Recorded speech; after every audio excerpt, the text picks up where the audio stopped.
Again நம்ம வந்து இன்ட்ரெஸ்டிங்கான டாபிக் பார்க்க போகிறோம். அதாவது வந்து முக்கியமாக பெண்களுக்கு வந்து டாபிக் சொல்லலாம்.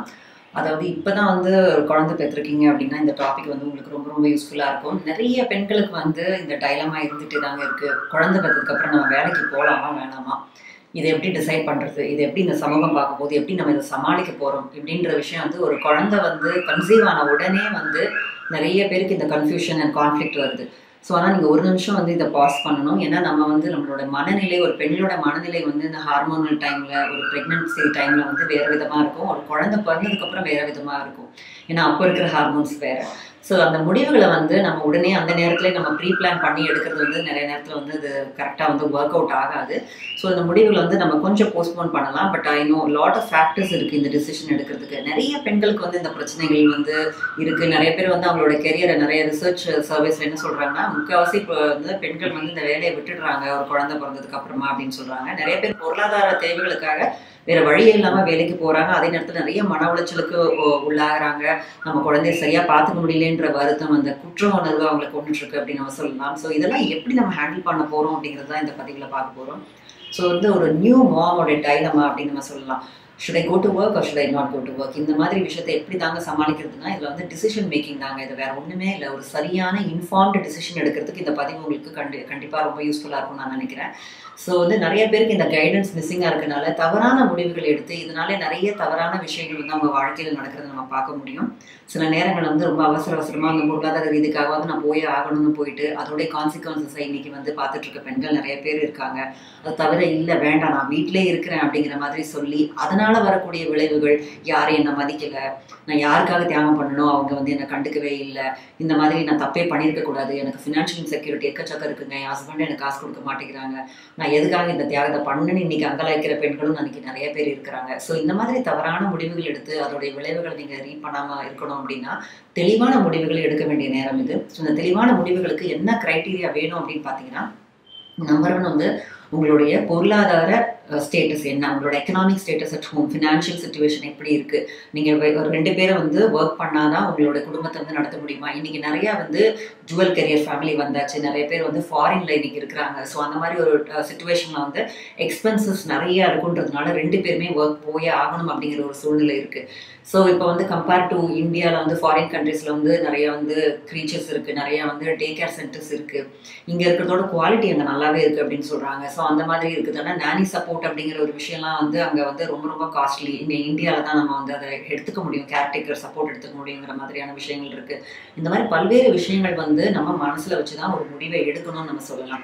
ஆனால் இந்த முடிவு எடுக்கும்போது பெண்களோட மனநிலை, அவங்க சைக்காலஜி ஆஃப் உமன் அப்படிங்கிறதையும் முக்கியமான second factor apart from financial status, அதுவும் நம்ம மனசில் வச்சுக்கணும். இந்த பெண்களுக்கு அவங்களுடைய டிசிஷன் என்ன, it's not like nothing is right or wrong. ஒரு வேலைக்கு போகணும் போவேணான்னு சொல்கிறதுக்கு நான் யாரும் இல்லை. உங்களுக்கு என்ன ஃபீல் பண்ணுறீங்க, நீங்கள் போகணும்னு நினைக்கிறீங்களா, இல்லை நீங்கள் வீட்டிலேருந்து குழந்தைங்களை பார்க்கணும்னு நினைக்கிறீங்களா, உங்களோட மனநிலை என்ன, அந்த நேரத்தில் குழந்தை பிறந்ததுக்கப்புறம் உங்கள் மனநிலை எப்படி இருக்குது அப்படிங்கிறதையும் நம்ம 2வது முக்கியமான ஃபேக்டராக கன்சிடர் பண்ணணும்.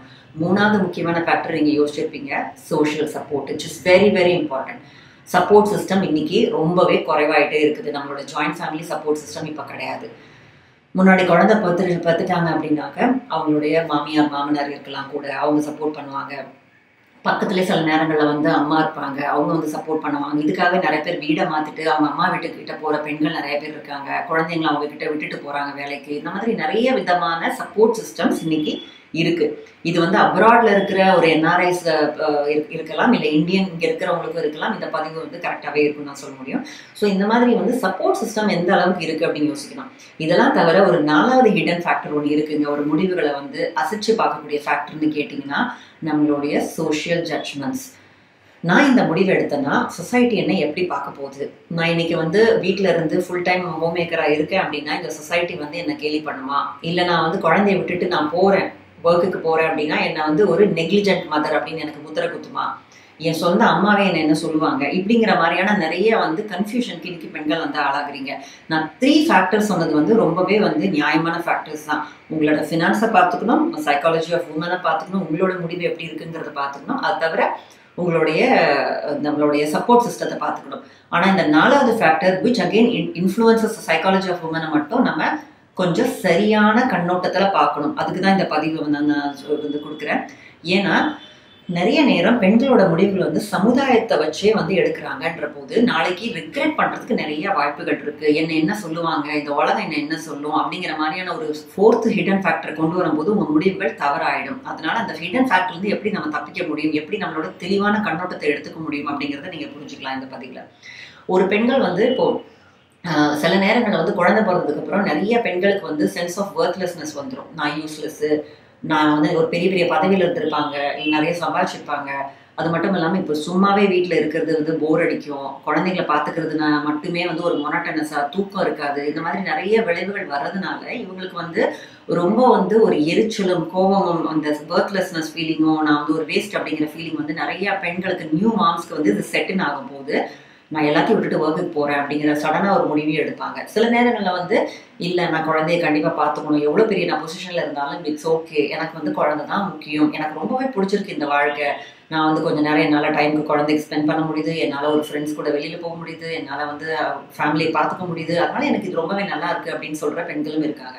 ஸோ வயிற்றில் குழந்தை இருக்கும் போது யோசிக்கிற ஒரு விஷயம் ஒன்று, குழந்தை பிறந்ததுக்கு அப்புறம் சில நேரம் அப்படியே 360 டிகிரி மாறக்கூடிய ஒரு விஷயமும் இருக்குங்கிறதுனால தான் குழந்தை பிறந்ததுக்கு அப்புறம் இந்த டிசிஷனை வந்து நீங்கள் கொஞ்சம் டைட்டன் பண்ணலாம் அப்படிங்கிறத நான் சொல்கிறேன்.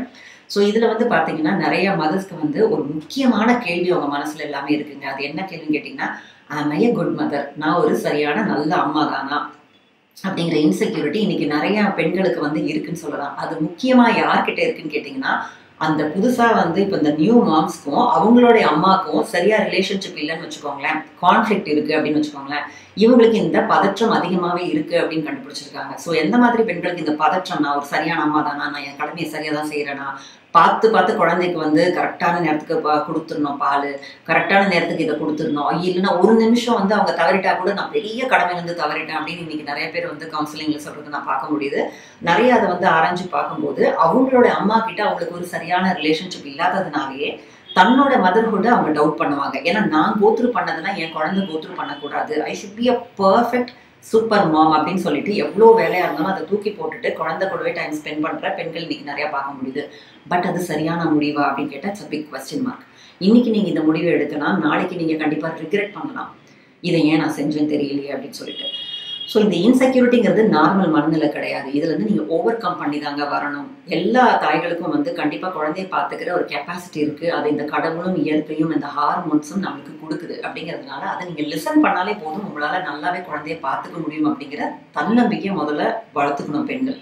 அப்புறம் you should ask your self. இப்போ வந்து நிறைய பெண்கள் வந்து ஃபினான்ஷியல் ப்ராப்ளத்தினால இன்னைக்கு ஒர்க்குக்கு போகிற ஒரு சூழ்நிலைக்கு உள்ளாகிறாங்க. ஸோ அவங்களும் வேற வழி இல்லை, இந்த விஷயத்த மாற்ற முடியாதுன்ற பட்சத்தில் மிச்ச 2 விஷயத்த தான் கவனிக்கணும். எந்த அளவுக்கு சப்போர்ட் சிஸ்டத்தை நம்ம குழந்தைக்கு கொடுத்துட்டு நம்ம இங்கே போகணும் அப்படிங்கிறத. ஏன்னா குழந்தைங்களுக்கு வந்து தேவைகள் இருக்கு. என்ன மாதிரி தேவைங்க குழந்தைக்கு இருக்க போதுன்னா, ஆப்வியஸ்லி குழந்தைங்களுக்கு வந்து வார்ம்த் வேணும், ஒரு ப்ரொடெக்ஷன் வேணும், அவங்களுக்கு வேண்டிய டைம்ல வந்து சாப்பாடு கொடுக்கணும், அவங்களுக்கு வந்து கம்ஃபர்ட் பண்ணணும். இந்த மாதிரி குழந்தைங்களுக்கு சில தேவைகள் இருக்கு இல்லையா? அந்த தேவைகளை ஒன்று நீங்க கொடுக்கணும், இல்லைன்னா உங்களுடைய கணவர் கொடுக்கலாம், அப்படி இல்லைன்னா ஒரு கேர் கிவர் கொடுக்கணும். இதுல யாராவது ஒருத்தராவது இந்த குழந்தைங்களுக்கு இந்த தேவையை வந்து நிறைய பூர்த்தி செஞ்சாலே போதும். இப்போ டிசபிலிட்டி அப்படின்னு நம்ம சொல்ற மாதிரி எவ்வளவு நாளைக்கு ஒரு அம்மா ஒருத்தவங்க வந்து எந்த ஒரு விஷயத்தையும் செய்ய முடியாம டிசேபிள்டா இருப்பாங்க அப்படின்னு பாத்தீங்கன்னா, 2 விதமான இன்னைக்கு டெலிவரி இருக்கு. ஒன்று நார்மல் டெலிவரி இருக்கு, இன்னொன்று வந்து உங்களுக்கு சி செக்ஷன் இருக்கு. ஸோ சி செக்ஷன் பண்ணவங்க இன்னும் ரெக்கவர் ஆகிறதுக்கு கொஞ்சம் லேட் ஆகும். அப்படியே பார்த்தீங்கன்னாலும் ஆவரேஜா ஒரு 1 to 1.5 months 6 weeksல வந்து you will be coming back to your normal state of health. உங்களால் திரும்பி பழைய ஆக்டிவிட்டிஸ் பண்ற அளவுக்கு நீங்க ரெஸ்யூம் ஆக முடியும், அன்லஸ் அன்டில் மெடிக்கல் காம்ப்ளிகேஷன் இல்லாத பட்சத்தில்.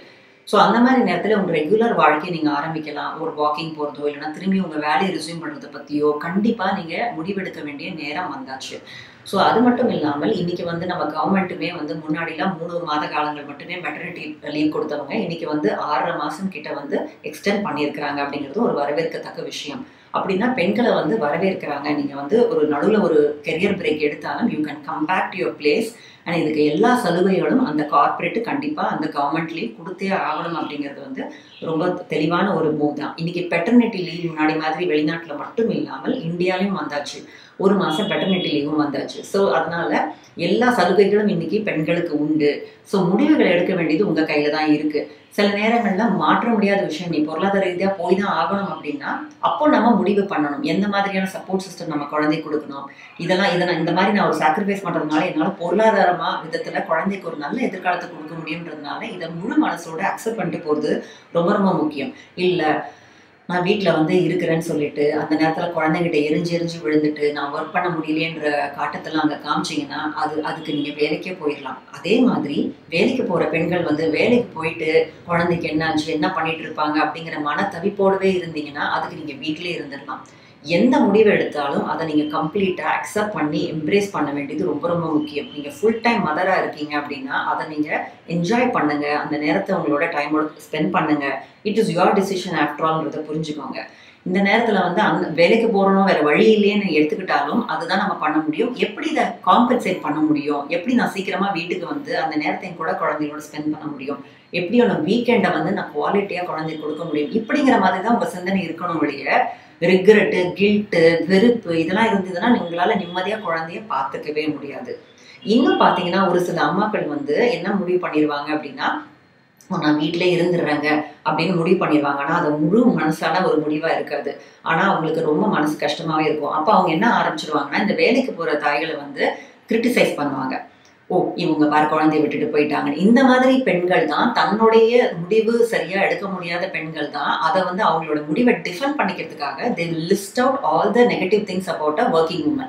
ஒர்க்கிங் ஒன் பாருங்க நெக்லிஜென்ட்டா விட்டுட்டு போயிட்டா குழந்தைய பாட்டுக்கு, குழந்தை என்ன பண்ணோம், குழந்தை ஏங்கி போச்சு, இந்த மாதிரியான விஷயங்களை வந்து அவங்க சொல்லி அவங்க முடிவை வந்து அவங்க வந்து ரேஷனலைஸ் பண்ணிக்க ட்ரை பண்றாங்க. இதே இது vice versa with working women. So இந்த மாதிரியான விஷயங்கள் வந்து முதல்ல உங்கள் டிசிஷனை நீங்கள் ஓன் பண்ணுங்க, அக்கௌண்டபிலிட்டி எடுத்துக்கோங்க. எடுத்துட்டு அதை வந்து ஃபுல்லாக அக்செப்ட் பண்ண முடியாமல் எடுத்துக்கிட்டு தேவையில்லாத வந்து அது வேற முடிவு எடுத்த பெண்களை வந்து மட்டம் தட்டாதீர்கள். முக்கியமாக இதை வந்து பெண்களும் புரிஞ்சுக்கணும். இதை தவிர வந்து ஒரு ஃபேமிலிலையும் சப்போர்ட்டிவாக இருக்கணும். முக்கியமாக ஒரு பெண் வந்து திரும்பி ஒர்க் பண்ண போகிறாங்கன்னா அவங்க ஹஸ்பண்ட் வந்து சப்போர்ட்டிவாக இருக்க வேண்டியது ரொம்ப ரொம்ப முக்கியம். அதை தவிர அந்த பெண்ணுடைய பேரண்ட்ஸ், அதான் பையன் அந்த ஹஸ்பண்டோடைய பேரண்ட்ஸ் எல்லாருமே சப்போர்ட்டிவாக இருக்க வேண்டியது முக்கியம். ஆனால் நம்ம நினைக்கலாம் எல்லா நேரத்துலையும் இது நடக்க போகிறது இல்லை. அட்லீஸ்ட் அந்த தாயோடைய அம்மா அப்பா அவங்க வந்து அட்லீஸ்ட் இந்த பெண்ணுடைய முடிவு ஒருவேளை அவங்க வந்து ஒர்க் பண்ண போகிறாங்க அப்படிங்கிற முடிவு எடுத்துட்டாங்கன்னா அதை நீங்கள் வந்து கொஞ்சம் ரெஸ்பெக்ட் பண்ண கற்றுக்கோங்க. ஃபோனை எடுத்தோ இல்லை நேரடியாக வந்துட்டோ நீ பாட்டு குழந்தைய விட்டுட்டு போயிட்டா, குழந்தை இப்படி ஆயிடுச்சு அப்படி ஆயிடுச்சுன்னு சொல்லி அந்த பெண் ஆல்ரெடி எடுத்த முடிவை வந்து அசைச்சு பார்த்து அவங்களோட மன நிம்மதியை தயவு செஞ்சு கெடுக்கக்கூடாது அப்படிங்கிறத பெண்களோட பெற்றோர்கிட்ட நான் கேட்டுக்கிறேன்.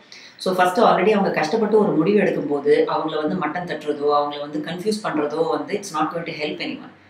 ஸோ இந்த நியூ மாமோட டைலமா அப்படிங்கிறது வந்து கண்டிப்பாக இன்னைக்கு நிறைய பேர் சமூகத்தில் கருத்து சொல்லிக்கிட்டே தாங்க இருக்க போகிறாங்க. நீ வந்து குழந்தை பார்த்துட்டீங்கன்னா ஒரு 3 வருஷம் பார்த்துக்கணும், 5 வருஷம் பார்த்துக்கணும், இல்லை நீங்கள் லைஃப் லாங் பார்த்துக்கணும் இப்படிங்கிற மாதிரி. இப்போ பறவைகளை பார்த்தீங்கன்னா மிருகங்களை பார்த்தீங்கன்னாலே ஓரளவுக்கு தான் சப்போர்ட் கொடுப்பாங்க அவங்களுடைய குழந்தைங்களுக்கு. கொஞ்ச நாளில் வந்து அது பாட்டுக்கு பறக்க ஆரம்பிச்சிடணும், அவங்க வேலையை பார்க்க போயிடுவாங்க.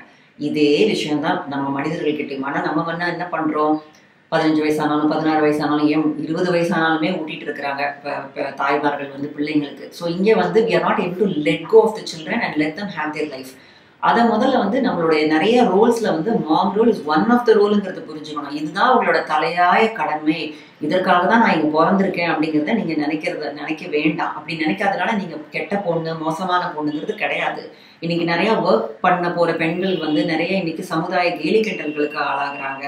உனக்கு கெரியர் தான் முக்கியம் அப்படின்னு நிறைய மாமியார்கள் இல்லைன்னா அவங்க அம்மாக்களே வந்து அவங்கள வந்து கஷ்டப்படுத்துறாங்க மனதளவில். இப்போ அவங்க வந்து அவங்களும் ஒரு தாய் தான், அவங்களுக்கும் குழந்தைய பார்த்துக்கணுன்ற எண்ணம் முழுசா இருக்குங்கிறத வந்து இன்னைக்கு நிறைய பெண்களே மறந்துடுறாங்க. அப்படிங்கிறது வந்து ரொம்ப ரொம்ப கண்டிக்கத்தக்க ஒரு விஷயம், கவலைப்படக்கூடிய ஒரு விஷயம்ன்றதுனால இந்த பதிவை பார்த்துட்டு இருக்கிற பெரியவங்களும் சரி, ஒருத்தவங்க ஒரு முடிவு எடுத்திருக்காங்கன்னா guide them, pros and cons கொடுங்க. தப்பான முடிவு எடுக்காம அவங்கள வந்து பார்த்துக்கோங்க. சப்போஸ் ஒரு முடிவை எடுத்துட்டாங்க அப்படின்ற பட்சத்தில் you stand by that and respect that decision. And அது ரொம்ப ரொம்ப முக்கியம். அந்த பதிவு பார்த்துட்டு இருக்க பெண்களுமே ஒரு தவறான முடிவை அதை செஞ்சு எடுத்துறாதீங்க. Suppose if you really want to stay at home and யாரையாவது கேலி பண்ணுவாங்க அதனால எனக்கு வேணாம்னு நினச்சி வேலைக்கு போனீங்கன்னா தயவு செஞ்சு பண்ணாதீங்க. உங்கள் மனசு என்ன சொல்லுதோ அதை செய்யுங்க. வீட்டில இருந்து குழந்தைய பார்த்துக்கணும்னா பாருங்க. ஆனால் நாட் அவுட் ஆஃப் இன்செக்யூரிட்டி. உங்கள் இன்செக்யூரிட்டினால தயவு செஞ்சு வந்து நீங்கள் இல்லை நான் வந்து வேலைக்கு போகணுன்றதை வந்து நீங்கள் பண்ணாதீங்க. உங்களுக்கு வந்து உண்மையாகவே தெளிவாக இருந்தீங்கன்னா மட்டும் இந்த முடிவை நீங்கள் எடுக்கணும். அந்த தெளிவு பெற முடியலன்னா நீங்கள் ஏதோ கவுன்சிலிங்கோ ஏதாவது ஒன்று போயிட்டு இல்லைன்னா ஒரு மென்டார்ஸ் கிட்ட பேசுறது, உங்கள் ஃப்ரெண்ட்ஸ் கிட்ட பேசுறது, இதை முக்கியமாக எடுத்துக்கோங்க. சில பெண்கள் வந்து கெரியர் போயிடும்னு சொல்லிட்டு இந்த நிறைய இடத்துல குழந்தைங்களை வந்து அப்புறம் பார்த்துக்கலான்ற மாதிரி ஒரு இருப்பாங்க. பட் என்ன நம்ம பண்ணணும்னா, பேலன்ஸ் இஸ் த ஆர்ட். இது பண்றீங்களோ அதை பண்றீங்களோ ரெண்டுத்தையும் சமமா தராசுல ஒண்ணா வச்ச மாதிரி பேலன்ஸ் பண்ண தெரிஞ்சா மட்டும் இந்த முடிவுகளை எடுங்க. இல்லைன்னா இந்த முடிவு எடுக்கிறது வந்து வேலைக்கு போற முடிவு எடுக்கிறது வந்து ரொம்ப கஷ்டம். வேலைக்கு மட்டும் போயிட்டு அதை மட்டுமே பார்த்துட்டு குழந்தைய நீங்க கவனிக்க தவறுனீங்கனாலும் தப்பு. இப்போ வீட்டில் இருந்து இருந்தீங்க அப்படின்னா உங்களையும் நீங்கள் வந்து கொஞ்சம் இம்ப்ரூவ் பண்ணிக்க ட்ரை பண்ணணும், ஒரு ஹாபிஸ் பண்ணணும். வெறும் நான் ஃபுல் டைம் மாமா மட்டும் இருக்குன்றது மட்டும் சந்தோஷம் அப்படின்னா லேட்டராக ரெக்ரெட் பண்ணாத அளவுக்கு நீங்கள் இந்த முடிவு எடுத்துட்டீங்கன்னா பெஸ்ட். ஸோ இந்த அளவுக்கு ஒரு தெளிவான ஒரு முடிவை நீங்கள் எடுக்கும்போது உங்களோட மனசில் எந்த கன்ஃபியூஷன்ஸ் வந்தாலும் டோன்ட் கெட் அதை வந்து டிஸ்ட்ராக்ட் ஆகிடாமல், இல்லை யாராவது உங்களை பற்றி ஏதாவது சொன்னாலுமே டிஸ்ட்ராக்ட் ஆகாமல், நான் இந்த முடிவு எடுத்ததுக்கு ஒரு காரணம் இருக்குது, நான் இதை ரெக்ரெட் பண்ணலை அப்படிங்கிறது. ஆனால் இந்த 4வது காம்பனண்ட், ஹிடன் காம்பனண்ட்னு சொன்ன இந்த சொசைட்டல் காம்பனண்ட்டை நீங்கள் தள்ளி வச்சுட்டு உங்களால் இதை ஹேண்டில் பண்ண முடியுமா, நாளைக்கு இந்த முடிவை நான் ரெக்ரெட் பண்ண மாட்டேனா, அது தவிர வந்து இது நான் இன்செக்யூராக ஃபீல் பண்ணுறேன்னா, should I be a super mom நினைக்கிறேன்னா, இந்த மாதிரிலாம் இல்லாமல் நான் தெளிவாக தான் இருக்கிறேன் அப்படின்னா you can please go ahead and take your decision. 2 டிசிஷனுமே அருமையான டிசிஷன் தான். வீட்டிலே இருந்து நான் குழந்தை பார்த்துக்கிறன்றது நல்ல டிசிஷன் தான். வேலைக்கு போய் நான் வந்து குழந்தைய பேலன்ஸ் பண்ணிக்க போகிறேன் அப்படின்றதும் நல்ல டிசிஷன் தான். But stand by it. ஒரு சப்போர்ட் சிஸ்டம் எப்போவுமே வச்சுக்கணும். எப்பவுமே வந்து உங்களுடைய ஃபினான்ஷியல் சிச்சுவேஷனை நீங்கள் வந்து பார்த்துக்கணும். அது மட்டும் இல்லாமல் இந்த பேலன்ஸ் பண்ணுறதுக்கு சில வேலைகளுக்கு நம்ம மெய்ட்ஸ் வைக்கிறது தப்பு கிடையாது, ஒரு கேர்டேக்கர் வச்சுக்கிறது தப்பு கிடையாது. சமுதாயம் என்ன சொல்லிட போகிறதுங்கிறதுக்காக தவறான முடிவுகளை தயவு செஞ்சு எடுக்க வேண்டாம் அப்படிங்கிறது அந்த பதிவுடைய ஒரு முக்கியமான ஒரு நோக்கமே. இந்த பதிவில் வந்து உங்களுக்கு ஒரு தெளிவு கிடைச்சிருக்குன்னு நினைக்கிறேன். எனி நியூ மாம் இப்போ வந்து ஃபாரின் மாம்ஸ் மாதிரி இப்போ வந்து நிறைய வந்து எத்தனை வயசில் போகலாங்க அப்படின்னு நீங்கள் கேட்டிங்கன்னா 6 months 3 monthsன்றது கணக்கிலே கூட போகலாம், ப்ரொவைடட் உங்களுடைய ஃபினான்ஷியல் ஸ்டேட்டஸையும் பார்த்துக்கணும், உங்களுடைய இந்த சோஷியல் சப்போர்ட் சிஸ்டமும் கரெக்டாக இருக்குன்னா தாராளமாக நீங்கள் வந்து எந்த வேலைக்கு போகிற முடிவுகளை எடுக்கலாம். உங்கள் கெரியரையும் நீங்கள் பார்த்துக்கிட்டு குழந்தைங்களையும் நீங்கள் அழகாக பார்த்துக்க முடியும். எந்த சமுதாய கேலி கிண்டல் வந்தாலும் அதை நீங்கள் தெளிவான மன நோட்டத்தோடு நீங்கள் வந்து அதை அணுகுனீங்கன்னா உங்களுக்கு எந்த கில்ட்டும் இருக்காது. So all the best for all the new moms to take a right decision. இன்னொரு பயனுள்ள பதிவில் நான் உங்களை சந்திக்கிறேன். நன்றி, வணக்கம்.